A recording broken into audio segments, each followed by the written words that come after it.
कैसे हैं आप लोग दोस्तों। एक बात बहुत छोटी सी बात कर दी गई है कि सही समय का इंतज़ार करते करते पूरी ज़िंदगी निकल जाएगी। अच्छा होगा कि हम समय को ही सही बना लें, क्योंकि कहा गया है कि time is a most important in our life. समय का हमारे जीवन में बहुत बड़ा महत्व है, बहुत बड़ा स्थान है। आदमी सिर्फ दो वक्त बदलता है, एक तो खुद और एक समय बदलता है। खुद बदले तो ठीक, वरना समय ने बदला तो बहुत तकलीफ होगी। इसलिए खुद बदलिए। बाकी मोबाइल चलाना, पबजी खेलना, ये सब छोड़कर, जितने भी फालतू की चीज़ें हैं छोड़कर पढ़ाई पे आइए। क्योंकि अगर पढ़े रहेंगे, शिक्षित रहेंगे, कहीं भी कामयाब रहेंगे। अगर शिक्षित नहीं है, अशिक्षित है, किसी काम के नहीं रहेंगे। तो मोबाइल पे कहा गया है कि इंसान जो होता है वो किसी के अंदर अगर देखता है तो वो सिर्फ बुराइयां देखता है, उसके अंदर क्या क्या अच्छाइयाँ ये नहीं देखता। मोबाइल, लोग बोलते हैं मोबाइल बहुत बुरा है, मैं बोलता हूँ नहीं है। सोचो तो सही उस तरह से।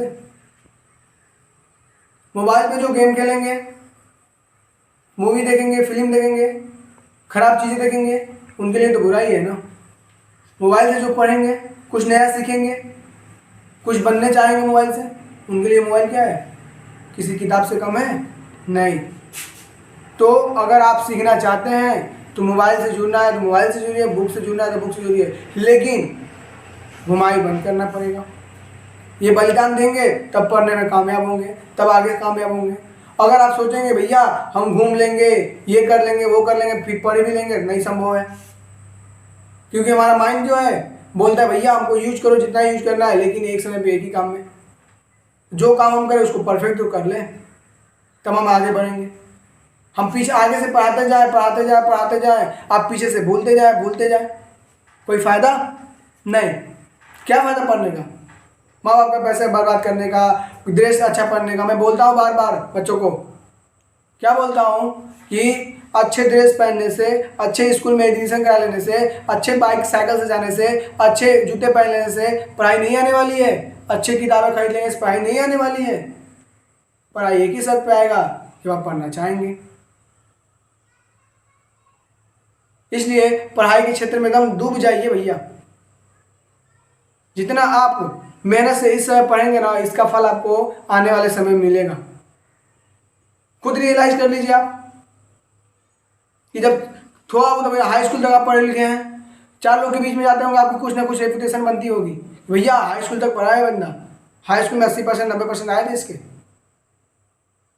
और जब नहीं पढ़े लिखे रहेंगे, कितना भी महफिल में चले जाए, आपसे कोई पूछने वाला नहीं है। सोच लीजिए, आपके हाथ में है। इसलिए कहने का मतलब यही है कि अगर पढ़ना है तो बढ़िया से, वरना बहुत काम है दुनिया में, जाके करिए, बंद कर दीजिए मोबाइल। तो अगर कुछ सीखना चाहते हैं तो हमसे ही नहीं, किसी से। मैं नहीं बोला हूँ मैं बहुत अच्छा बताता हूँ, ऐसा नहीं है कुछ। मुझसे अच्छे मेरे गुरु बताते हैं, उनसे सीख लीजिए। उनसे अच्छे उनके गुरु बताते हैं, उनसे सीख लीजिए। बस एक बात याद रखना, किसकी बातें आपको समझ में आती है, किसकी बातें आपको समझ में आती है। भैया जिसकी बातें समझ में उसी को तो सुनो, छोड़ो दूसरों को। तो कहने का मतलब यही है बाबू भैया कि अगर पढ़ना है तो अच्छे से, वरना क्या फ़ायदा। इसलिए सोचो खुद।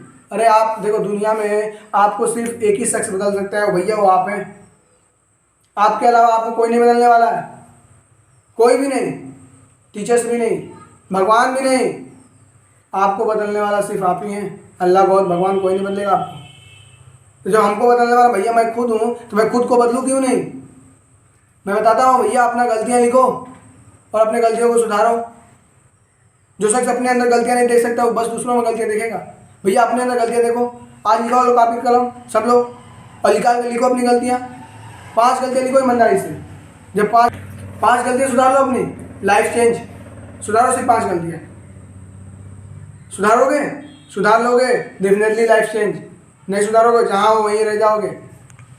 समय ज़्यादा हो रहा है, ये सब बातें मैं हमेशा बताते रहूँगा, ठीक। आप मुझसे कमेंट बॉक्स में पूछते रहिएगा भैया ये से कैसे होगा सर, ये कैसे होगा, मैं बताता रहूँगा। जो आएगा वो मैं बताऊँगा ज़रूर, ऐसा नहीं है कि नहीं बताऊँगा। तो चलिए हम सवाल को देखते हैं, सवाल को लगाते हैं। हम एवरेज कैलेशन पढ़ चुके थे, भाग 1 पढ़ा चुका हूँ। जो लोग भाग 1 नहीं देखे हैं, बेसिक कॉन्सेप्ट नहीं आएगा, सवाल नहीं लग पाएगा। डेफिनेटली बोल रहा हूँ, बेसिक कॉन्सेप्ट सीख लिए, पहला वीडियो देख लिए, नैनो सेकंड में लगा लेंगे, देख के बता देंगे भैया आंसर क्या होगा, बता देंगे, झूठ नहीं बोल रहा हूँ। जाके पहला वीडियो देख लीजिए, प्लेलिस्ट बन चुका है औसत का, एवरेज का, जाके देखिए, तब आगे इसको देखिए, तब सवाल लगाइए, क्योंकि बताते हैं जब कॉन्सेप्ट समझ में आ गया सवाल लगाना बहुत ईजी। तो कॉन्सेप्ट समझिए और सवाल को लगाइए। चलिए सवाल को हम लगाते हैं, आपको समझाते हैं। सवाल ये कर रहा है भैया कि एक परीक्षार्थी को परीक्षा में 4 विषयों में क्रमशः 48, 44, 56 तथा 52 अंक प्राप्त हुए, ठीक, तो उसका औसत प्राप्तांक होगा। मतलब एक विद्यार्थी है, एग्जाम देता है 4 विषयों का, उसमें किसी में 48 प्राप्त होते हैं, किसी में 44 प्राप्त होते हैं, किसी में 56 होते हैं, किसी में 52 होते हैं। आपसे पूछ रहा है कि भैया औसत प्राप्तांक क्या होगा। सुनिएगा, फार्मूला क्या था, औसत प्राप्तांक, औसत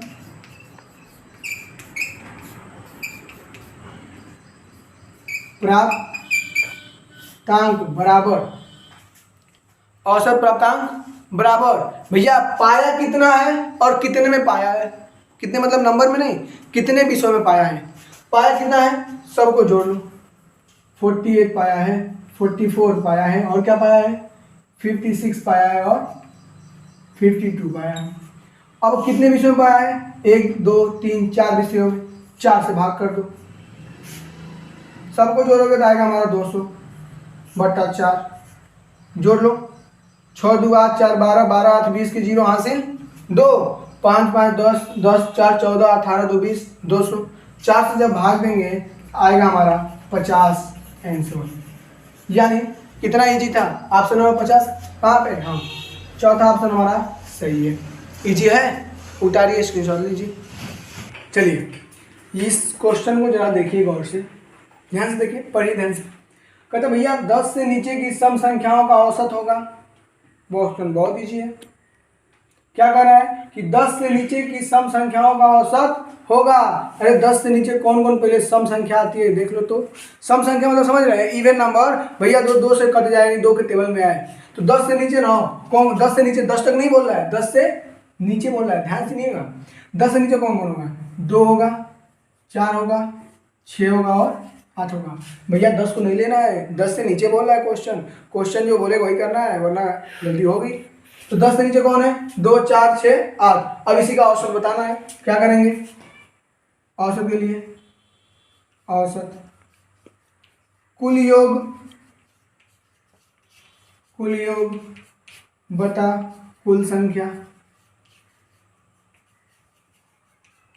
यानी चारों नंबर को जोड़ लो, 2 4 6 और 8 बटा कितने हैं, 1 2 3 4 हैं, 4 से भाग कर दो, 6 6 12 8 20, 20 बटा 4 काटेंगे तो 5 हमारा आंसर। कहाँ है 5, ऑप्शन नंबर 3 बिल्कुल सही।